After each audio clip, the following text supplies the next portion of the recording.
Hello everyone, स्वागत है आप सभी का टॉपर्स प्राइम चैनल में। इस वीडियो में आज हम करेंगे दिल्ली पुलिस और हरियाणा पुलिस के लिए mock test number 10। Okay, complete mock test जो है आप परीक्षा ऐप से खरीद सकते हैं। दोनों के लिए ही जो है वहाँ पे मॉक टेस्ट सीरीज़ जो है अवेलेबल है। ठीक है, मॉक टेस्ट सीरीज़ को खरीदने के लिए आप हमारा टॉपर्स 40 कोड यूज़ कर सकते हैं, जिसपे आपको जो है 40% का ऑफ दिया जाएगा। ओके, तो चलिए शुरू करते हैं। क्वेश्चन नंबर 1 से देखते हैं। देखिए, फर्स्ट क्वेश्चन है, राजा हर्षवर्धन ने अपने भाई डैश की मृत्यु के बाद थानेश्वर और कन्नौज के सिंहासन पर प्रभुत्व स्थापित किया। सूर्यवर्धन, राज्यवर्धन, चंद्रवर्धन या इंद्रवर्धन। तो राजा हर्षवर्धन के भाई कौन थे जिसकी मृत्यु के बाद जो थे थानेश्वर और कन्नौज के सिंहासन पर जो थे राजा हर्षवर्धन जो थे बैठे थे, या फिर कह लीजिए उनका जो था प्रभुत्व स्थापित किया गया था। तो देखिए, राजा हर्षवर्धन के जो बड़े भाई थे उनका नाम था राज्यवर्धन। तो सेकंड ऑप्शन यहाँ पे सही हो जाएगा, राज्यवर्धन। ठीक है, नेक्स्ट देखिए, संयुक्त राष्ट्र की वैश्विक आर्थिक स्थिति और प्रत्याशा रिपोर्ट 2019 के अनुसार 2020 में भारतीय अर्थव्यवस्था का डैश तक विस्तार होने की आशा है।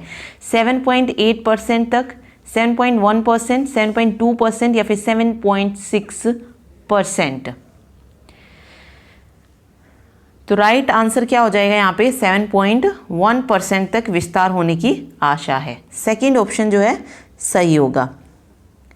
नेक्स्ट देखिए, जैविक शब्दावली में डैश दो जीवों के बीच ऐसा संबंध है जिसमें एक जीव लाभान्वित होता है और दूसरा क्या रहता है? अप्रभावित रहता है। ठीक है, तो इसे क्या कहते हैं? अन्योन्याश्रयवाद, प्रजीविता, सहभोजिता या सहजीविता। तो राइट आंसर क्या हो जाएगा यहाँ पे? इसे कहा जाता है सहभोजिता। थर्ड ऑप्शन जो है सही होगा। नेक्स्ट है, एशिया का सबसे बड़ा थोक मसाला बाजार कहाँ पर स्थित है? दिल्ली, बैंगलोर, कोलकाता या अहमदाबाद। सबसे बड़ा थोक मसाला बाजार बताना है कि ये कहाँ पर है एशिया का। तो राइट आंसर क्या हो जाएगा? सबसे बड़ा जो थोक मसाला बाजार है वो स्थित है दिल्ली में। फर्स्ट ऑप्शन जो है सही हो जाएगा, दिल्ली। नेक्स्ट देखिए, डैश चौथी शताब्दी ईसा पूर्व मगध की राजधानी थी। वाराणसी, राजगृह, पाटलिपुत्र या मथुरा। चौथी शताब्दी ईसा पूर्व में मगध की राजधानी कौन सी थी? राजगृह जो थी मगध की राजधानी थी। ठीक है, नेक्स्ट देखिए, निम्नलिखित में से कौन सा केंद्र शासित प्रदेश जम्मू और कश्मीर का लोक नृत्य है? इनमें से कौन सा जो है केंद्र शासित प्रदेश जम्मू कश्मीर का लोक नृत्य नहीं है पूछा है। ऑप्शन है हफीज़ा, रऊफ, धूमल और डांगी। तो इनमें से जो जम्मू कश्मीर का लोक नृत्य नहीं है वो बताना है। तो देखिए, हफीज़ा भी जो है जम्मू कश्मीर का लोक नृत्य है, रऊफ भी और धूमल भी।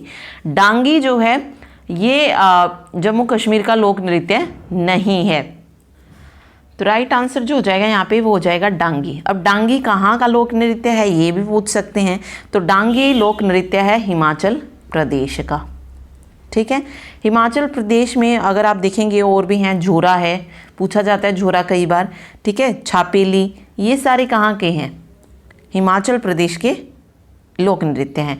और जम्मू कश्मीर में आपने देख लिया है, हफीज़ा है, रऊफ है, धूमल है, दमाली है, नाच है, ये सारे जम्मू कश्मीर के लोक नृत्य हैं।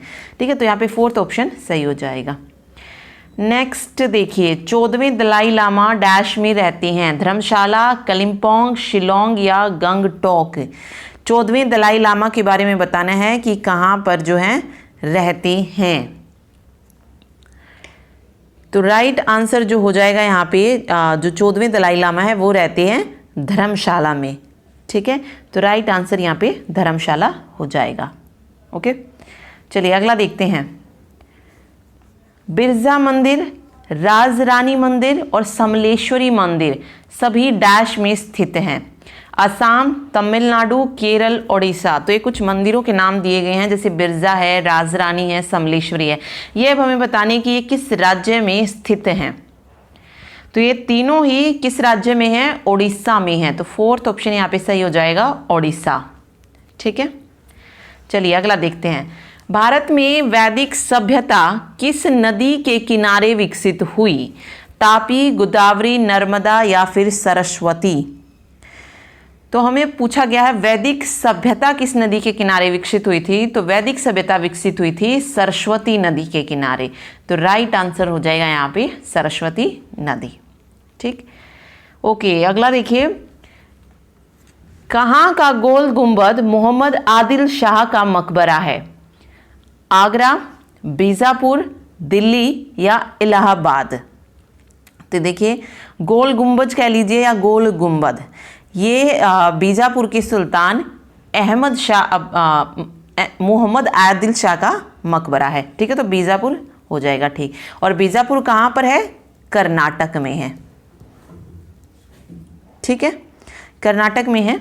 और ये याद रखिए, ये भी पूछ सकते हैं कि बीजापुर का गोल गुंबद किसका मकबरा है? ठीक, तो ये मोहम्मद आदिल शाह का मकबरा है। नेक्स्ट चलते हैं, देखिए, चौथी शताब्दी ईसा पूर्व में मगध की राजधानी को कहाँ पर स्थानांतरित कर दिया गया था? मथुरा, पाटलिपुत्र, वाराणसी या फिर पानीपत? तो चौथी शताब्दी ईसा पूर्व में पूछा कि मगध की राजधानी को कहाँ पे स्थानांतरित कर दिया गया था। देखिए, मगध की अगर हम प्राचीन राजधानी पूछी जाए तो वो कौन सी थी? राजगृह थी। मगध की जो प्राचीन राजधानी थी वो कौन सी थी? राजगृह। लेकिन चौथी शताब्दी ईसा पूर्व में इसे स्थानांतरित कर दिया गया था। ठीक, तो कहाँ पर जो है इसे स्थानांतरित किया गया था? इसे स्थानांतरित किया गया था पाटलिपुत्र में। ठीक है, चलिए नेक्स्ट देखते हैं, शुष्का शिपाक मीन्स जीरोथैलेमिया विटामिन की किस कमी के कारण होता है? विटामिन ए, विटामिन के, विटामिन डी या विटामिन सी? शुष्का शिपाक बताना है कि ये किस विटामिन की कमी के कारण होता है। तो राइट आंसर हो जाएगा विटामिन ए की कमी के कारण ये होता है। ठीक है, नेक्स्ट है, हर्षचरित कन्नौज के शासक हर्षवर्धन की जीवनी है जो उनके दरबारी कवि द्वारा संस्कृत में रचित है। तो हमें हर्षचरित के बारे में बताना है कि ये किसने जो है लिखी है। तो हमें पता है हर्षचरित हर्षवर्धन की जो है जीवनी है, और ये किसने लिखी है? संस्कृत में बाणभट्ट जो है सही हो जाएगा। दरबारी कवि बाणभट्ट द्वारा संस्कृत में रचित है।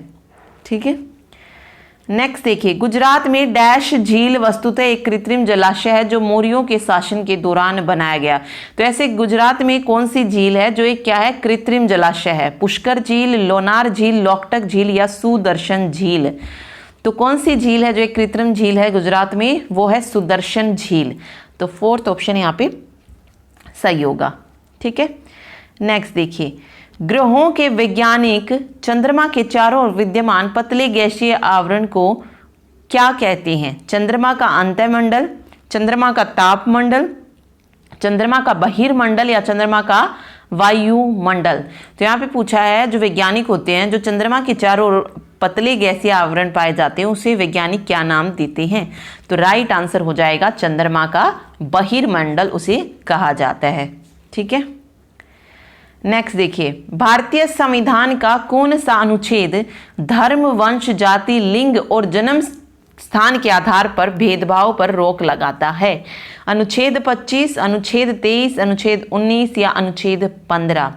धर्म, वंश, जाति, लिंग और जन्म स्थान के आधार पर भेदभाव पर रोक जो है कौन सा अनुच्छेद लगाता है? आर्टिकल 15 यानी कि अनुच्छेद 15। तो फोर्थ ऑप्शन जो है यहाँ पे सही हो जाएगा। चलिए नेक्स्ट देखते हैं, भारत के संविधान का अनुच्छेद 17 डैश के उन्मूलन से संबंधित है? अस्पृश्यता के, सती प्रथा, उपाधि या दास प्रथा के उन्मूलन से संबंधित है? तो देखिए, अनुच्छेद 17 किसके उन्मूलन से संबंधित है? अस्पृश्यता। ठीक है, अनुच्छेद 17 अस्पृश्यता का अंत करता है। तो फर्स्ट ऑप्शन यहाँ पे सही हो जाएगा अस्पृश्यता। ठीक है, नेक्स्ट देखिए, डैश विस्तार गर्मियों के दौरान एफिल टावर को और लंबा कर देता है? गुरुत्वीय विस्तार, प्रवणता विस्तार, तापीय विस्तार या फिर रासायनिक विस्तार? गर्मियों के दौरान एफिल टावर जो है उसको लंबा कौन कर देता है? तापीय विस्तार। ठीक है, तो थर्ड ऑप्शन सही हो जाएगा यहाँ पे तापीय विस्तार जो है एफिल टावर को लंबा कर देता है गर्मियों में। ठीक, चलिए नेक्स्ट देखते हैं। हमें जो है उस विकल्प का चयन करना है जिसमें शब्दों का आपस में वही संबंध जो संबंध नीचे दिए गए पेयर में है। जैसे हल्दी क्या है, मसाले, तो यहाँ पे ऐसा ही हमें एक पेयर ढूंढना है। अंजीर काजू अलग अलग चीज़ें हैं। खजूर मेवा है, खुबानी नाशपाती है, जायफल सूखी मिर्च के छोटे टुकड़े। तो यहाँ पे जो संबंध हल्दी मसाले में है वो कौन से में है, खजूर मेवा में। तो सेकंड ऑप्शन यहाँ पे सही हो जाएगा, खजूर मेवा। ठीक है, नेक्स्ट देखिए। निम्नलिखित श्रृंखला में प्रश्न चित्र की जगह आने वाले अक्षर समूह का चयन करना है कि यहाँ पे कौन सा अक्षर जो है आने वाला है। ठीक है, तो यहाँ पे देखिए सबसे पहले दिया है AOS, देन CQU, और यहाँ पे बताना हमें क्या आएगा, फिर GUY एंड देन IWA दिया गया है। ठीक है, तो फर्स्ट वर्ड चेक करते हैं कि कितना जो है डिफरेंस आ रहा है। तो देखिए फर्स्ट का फर्स्ट से करेंगे, A से C पहुँच रहा है यानी कि B को किया गया है। अगर यहाँ पे देखेंगे तो GHI मीन्स एक एक का डिफरेंस जो है इनमें आ रहा है। तो C के बाद अगर हम D को कट करते हैं तो यहाँ पे हमारा आ जाएगा E। ठीक है, लेकिन E का ऑप्शन आप देखेंगे तो सिर्फ एक ही है। अगर एक ही है तो फिर देखने की ज़रूरत ही नहीं है आगे। ठीक है, बट फिर भी देख लेते हैं। देखिए अगर सेकंड चेक करते हैं, MNOP, P को छोड़ दिया है, देन Q है। यहाँ पे अगर आप देखेंगे UV को छोड़ दिया है, देन W है। तो OPQR को अगर हम कट कर देंगे तो यहाँ पे आ जाएगा S। ठीक है, फिर STU, V को अगर हम कट कर देंगे तो यहाँ पे W, तो ESW जो है यहाँ पे राइट आंसर हो जाएगा। ठीक है, चलिए नेक्स्ट देखते हैं। कथन और निष्कर्ष दिया गया है और बताना है कि कौन सा जो है अनुसरण करता है और कौन सा नहीं करता है। सबसे पहले कहा गया है कि सभी कारें क्या हैं, टरक हैं।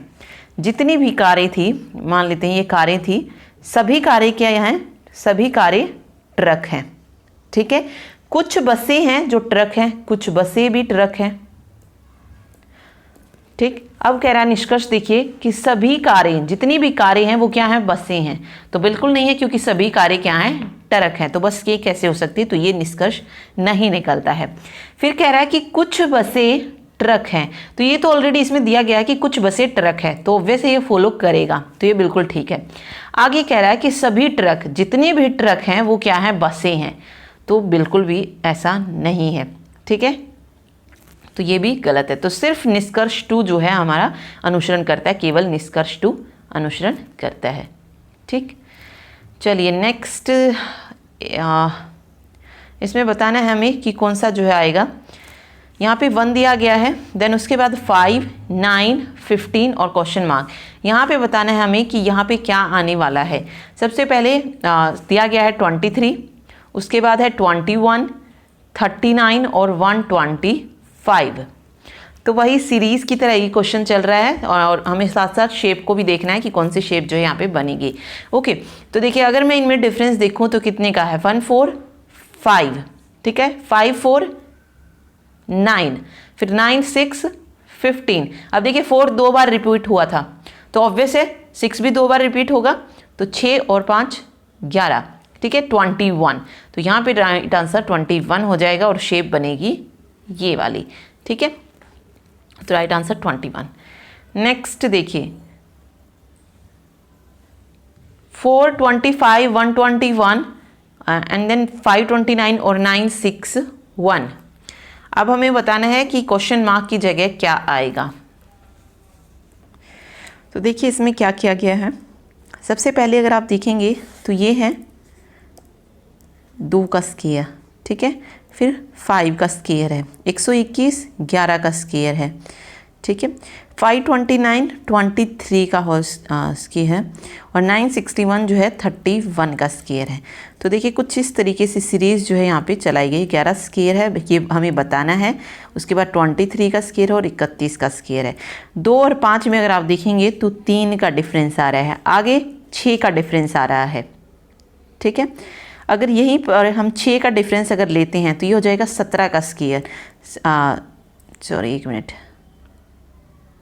ये 17 का स्क्वायर। और 17 से अगर आगे हम अगर 6 जाते तो वो बनता है 23 और 23 का स्क्वायर होता है 529। तो यहाँ पे आएगा 17 का होल स्क्वायर, क्योंकि 6 का जो है डिफरेंस इन तीनों ही उसमें लिया गया है। ओके, तो 289 यहाँ पे सही हो जाएगा।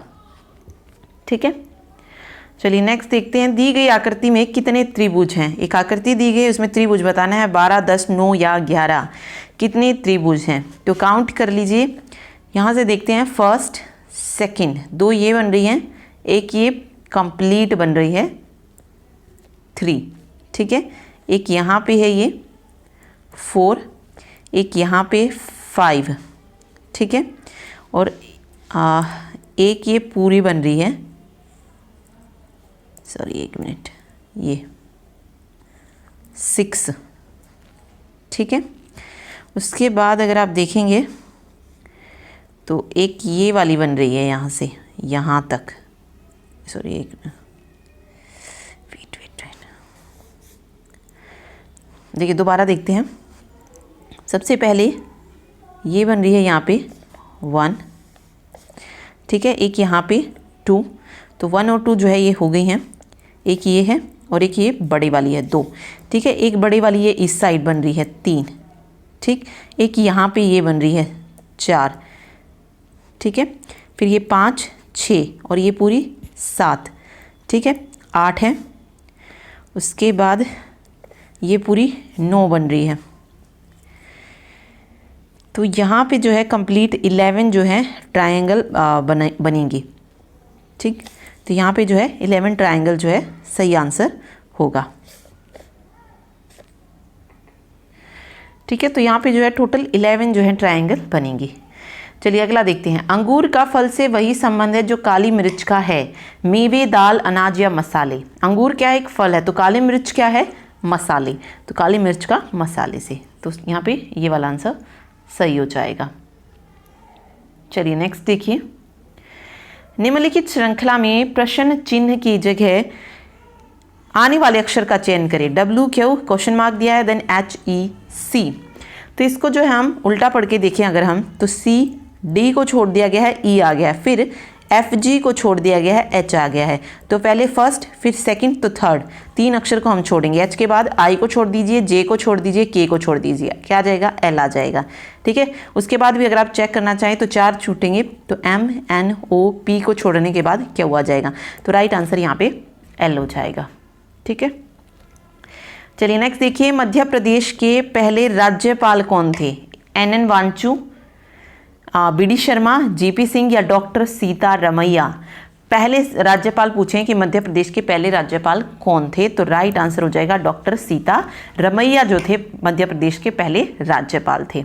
ठीक है, अगला है, किस टेनिस स्टार के सम्मान में स्विस सिक्का जो था ढाला गया है? Roger Federer, Rafael Nadal, Novak जोकोविच या सेरेना विलियम। स्विस सिक्का जो है किस टेनिस स्टार के सम्मान में डाला गया है? Roger Federer. तो फर्स्ट ऑप्शन जो है यहाँ पे सही हो जाएगा, रोजर फेडरर। ठीक है, अगला देखिए। भारत के किस शहर को पूर्व का एथेंस के रूप में जाना जाता है? कोच्चि, पटना, मदुरई या इलाहाबाद। पूर्व का एथेंस कहा जाता है उस शहर को, तो कौन सा शहर है जिसे पूर्व का एथेंस कहा जाता है? तो वो है मदुरई। मदुरई को पूर्व का एथेंस के रूप में जाना जाता है। ठीक है, नेक्स्ट देखिए। भारत में कौन सा शहर सबसे पारंपरिक कढ़ाई शैलियों में से एक चिकनकारी के लिए विश्व प्रसिद्ध है? ठीक है, जो शहर चिकनकारी के लिए प्रसिद्ध है वो बताना है। अहमदाबाद, लखनऊ, उदयपुर, हैदराबाद। तो राइट आंसर हो जाएगा चिकनकारी के लिए जो विश्व प्रसिद्ध है वो है लखनऊ, सेकंड ऑप्शन। ठीक, नेक्स्ट देखिए। किस स्तंभ शिलालेख में समुद्रगुप्त की उपलब्धियां अभिलिखित की गई हैं जो अपनी विजय के लिए नेपोलियन ऑफ इंडिया के नाम से जाने जाते थे? सूर्य स्तंभ में, विजय स्तंभ, लोह स्तंभ या इलाहाबाद स्तंभ। तो किस शिलालेख में जो है समुद्रगुप्त की उपलब्धियां अभिलिखित की गई हैं? इलाहाबाद स्तंभ। और भारत का समुद्रगुप्त किसको जाना जाता है?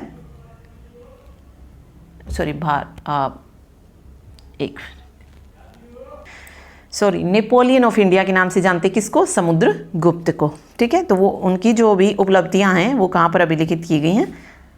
इलाहाबाद स्तंभ शिलालेख में। ठीक है, नेक्स्ट देखिए। सुप्रसिद्ध विक्टोरिया टर्मिनस स्टेशन वर्तमान में छत्रपति शिवाजी महाराज टर्मिनल, मुंबई किस कालावधि में बनाया गया था, मतलब ये कब जो था बना था, 1911 से 1921 के बीच, 1843 से 1853 के बीच, 1933 से 1943 के बीच, या 1878 से 1888 के बीच।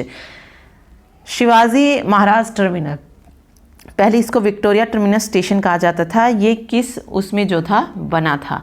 तो राइट आंसर जो हो जाएगा यहाँ पे वो हो जाएगा 1878 से 1888 के बीच में बना था। ठीक है। 1923 का झंडा सत्याग्रह या ध्वज सत्याग्रह किस शहर में आयोजित किया गया था, नागपुर, अहमदाबाद, बॉम्बे या कलकत्ता। तो देखिए 1923 का झंडा सत्याग्रह या इसे ध्वज सत्याग्रह भी बोलते हैं, इसे आयोजित किया गया था नागपुर में। ठीक।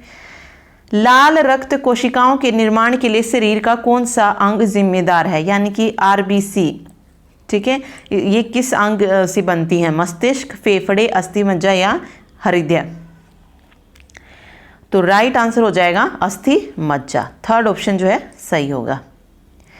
नेक्स्ट है स्वतंत्रता सेनानी सुचेता कृपलानी किस राज्य की पहली महिला मुख्यमंत्री बनी, राजस्थान, उत्तर प्रदेश, आंध्र प्रदेश या गुजरात। सुचेता कृपलानी जो थी ये पहली महिला मुख्यमंत्री बनी थी, किस राज्य की बनी थी, उत्तर प्रदेश की बनी थी। तो सेकंड ऑप्शन यहाँ पे सही हो जाएगा उत्तर प्रदेश। ठीक है। आगे देखिए जॉर्ज साइमन ओम जिनके सम्मान में हमारे पास प्रसिद्ध ओम्स लॉ ओम नियम है, ये किस देश के थे, रूस, स्पेन, पोलैंड या फिर जर्मनी। जॉर्ज साइमन ओम किस देश से थे ये थे जर्मनी से। तो फोर्थ ऑप्शन यहाँ पे सही हो जाएगा जर्मनी। ठीक है। ज्वारा नृत्य जो धन का उत्सव मनाने की एक नृत्य शैली है, इसकी उत्पत्ति किस राज्य में हुई है, मध्य प्रदेश, राजस्थान, केरल या गुजरात। ज्वारा नृत्य के बारे में बताना है किस राज्य में इसकी उत्पत्ति हुई है, क्यों मनाया जाता है, धन का उत्सव मनाने की एक शैली है और ये मनाया जाता है, इसकी जो उत्पत्ति हुई थी ये मध्य प्रदेश राज्य में हुई थी। ठीक है। नेक्स्ट देखिए कंप्यूटर के क्वेश्चन है, control shift and alt are called, कैसी कीज हैं ये, modifier keys, function keys, alpha numeric keys या फिर एडजस्टमेंट कीज। फंक्शन कीज नहीं है क्योंकि फंक्शन की कौन सी होती हैं, F1 से लेकर F12 तक 12 फंक्शन कीज होती हैं। कंट्रोल शिफ्ट अल्फा न्यूमेरिक नहीं है, अल्फा न्यूमेरिक में क्या आ जाएंगे, अल्फाबेट और जो भी नंबर्स होते हैं वो अल्फा न्यूमेरिक में आएंगे। तो यहाँ पे जो दिए गए हैं कंट्रोल शिफ्ट एंड ऑल्ट ये तीनों ही क्या हैं, मॉडिफायर कीज हैं। ठीक है, मॉडिफायर कीज। नेक्स्ट देखिए MS word is an example of operating system, application software, processing device या इनपुट डिवाइस। अब MS वर्ड के बारे में बताना है कि किस तरीके का एग्जाम्पल है, क्या है। तो MS वर्ड क्या है, एक एप्लीकेशन सॉफ्टवेयर है जिसे माइक्रोसॉफ्ट ने बनाया था, डेवलप किया था। ठीक है। नेक्स्ट देखिए a computer can not boot if it does not have the, कोई कंप्यूटर जो है बूट नहीं हो सकता, मतलब स्टार्ट नहीं हो सकता अगर उसके पास क्या नहीं है, अगर उसके पास कंपाइलर नहीं है, लोडर नहीं है, ऑपरेटिंग सिस्टम नहीं है या असेंबलर नहीं है। तो कंप्यूटर कभी भी बूट नहीं होगा अगर उसके पास क्या नहीं है, operating system. Without operating system computer हमारा काम नहीं करेगा, तो ऑपरेटिंग सिस्टम बहुत ज़्यादा ज़रूरी है। ठीक है। नेक्स्ट है dash is the process of dividing the disk into track and sectors, मतलब कौन सी प्रोसेस है जिसके द्वारा हम डिस्क को ट्रैक और सेक्टर्स में जो है डिवाइड करते हैं, ट्रैकिंग, फॉर्मेटिंग, क्रैशिंग या अलॉटिंग। तो ये कौन सी प्रोसेस है जिसके द्वारा डिस्क को डिवाइड किया जाता है सेक्टर्स और ट्रैक्स में, तो वो है formatting. Formatting is the process of dividing the disk into tracks and sectors. ठीक है। अगला है dash are attempt by individual to obtain confidential information from you by falsifying their identity, phishing trip, computer viruses, phishing scam या spyware scam. तो right answer हो जाएगा यहाँ पे phishing scams are attempt by individual to obtain confidential information from you by falsifying their identity. ठीक है। Junk email is also called spam, spoof, sniffer, script या spool. तो जंक ईमेल को क्या कहा जाता है, junk email is also called spam. ठीक है, स्पैम कहा जाता है। नेक्स्ट देखिए Microsoft Office is an example of closed source software, open source software, horizontal market software या vertical market software. Microsoft Office किस तरीके का एग्जाम्पल है, कैसा सॉफ्टवेयर है? horizontal market software. ठीक है, वर्ड हो, एक्सेल हो, पावर पॉइंट हो, Outlook, OneNote, Publisher, Access, ये सारे क्या हैं? ये हॉरिजॉन्टल मार्केट सॉफ्टवेयर हैं. ठीक है, तो याद रखिए ये. By default your document print in dash mode. Document जो प्रिंट होता है किस मोड में होता है? By default landscape, portrait, page setup या प्रिंट व्यू. तो बाय डिफॉल्ट जो डॉक्यूमेंट प्रिंट होता है वो होता है लैंडस्केप मोड में, नहीं सॉरी पोर्ट्रेट मोड में. बी ऑप्शन जो सही हो जाएगा, पोर्ट्रेट मोड. ठीक है, नेक्स्ट है which of the following is a popular programming language for developing multimedia web pages? COBOL, Java, basic या असेंबलर. तो कौन सी पॉपुलर प्रोग्रामिंग लैंग्वेज है जिसके द्वारा हम डेवलप करते हैं मल्टीमीडिया वेब पेजेस को? तो वो लैंग्वेज है जावा. ठीक है, जावा. नेक्स्ट है the first computer was programmed using assembly language, machine language, spaghetti code या सोर्स कोड. तो पहला कंप्यूटर जो आए थे, सबसे फर्स्ट जनरेशन के जो कंप्यूटर थे वो प्रोग्राम्ड थे यूजिंग कौन सी लैंग्वेज जो थी उसमें यूज की गई थी? Machine language. तो बी ऑप्शन जो है यहाँ पे सही हो जाएगा. ठीक है, the computer process consist of the following part: CPU, main memory, hard disk and floppy drive, control unit and ALU, operating system and application. तो देखिए यहाँ पे कंप्यूटर प्रोसेसर के बारे में पूछा है कि किससे बनता है. Computer processor mean CPU. Processor किसे बोलते हैं? सीपीयू को ही बोलते हैं. और सीपीयू में क्या क्या होता है? कंट्रोल यूनिट होती है और एएलयू होती है. CU and ALU, arithmetic and logic unit. ठीक है, अगला देखिए. A dash is a software program use to view web pages. कौन सा सॉफ्टवेयर प्रोग्राम है जिसका यूज करते हैं हम वेब पेजेस को देखने के लिए? साइट, होस्ट, लिंक या ब्राउजर. वेब पेज हम किसके द्वारा देखते हैं? ब्राउजर के द्वारा. ठीक है, तो browser is a software program used to view web pages. ठीक है, अगला देखिए. Which key is used in combination with another key to perform a specific task? Function, space bar, arrow या कंट्रोल. कौन सी की हम जो है यूज करते हैं अनदर की के साथ कोई भी स्पेसिफिक टास्क परफॉर्म करने के लिए? ठीक है, तो कौन सी की यूज की जाती है? कंट्रोल. कंट्रोल दबाकर जो है हम कोई और जो है की प्रेस करते हैं, कुछ भी फंक्शन हम परफॉर्म करते हैं. जैसे हमें कुछ सिलेक्ट ही करना है तो कंट्रोल प्लस ए करते हैं हम. ठीक है, सब कुछ सिलेक्ट करने के लिए. तो इस तरीके से. लास्ट क्वेश्चन है the first mechanical computer design by Charles Babbage was called? Super computer, abacus, calculator, analytical engine. तो पहला जो मैकेनिकल कंप्यूटर था ये डिजाइन किया था चार्ल्स बेबेज ने और इसे क्या नाम दिया गया था ये पूछा गया है. तो इसे नाम दिया गया था एनालिटिकल इंजन. ठीक है, तो डी ऑप्शन यहाँ पे सही हो जाएगा. ठीक, तो ये थे mock test number 8, sorry mock test number 10. Thank you so much. Next video मिलते हैं नेक्स्ट मॉक टेस्ट के साथ. Thank you.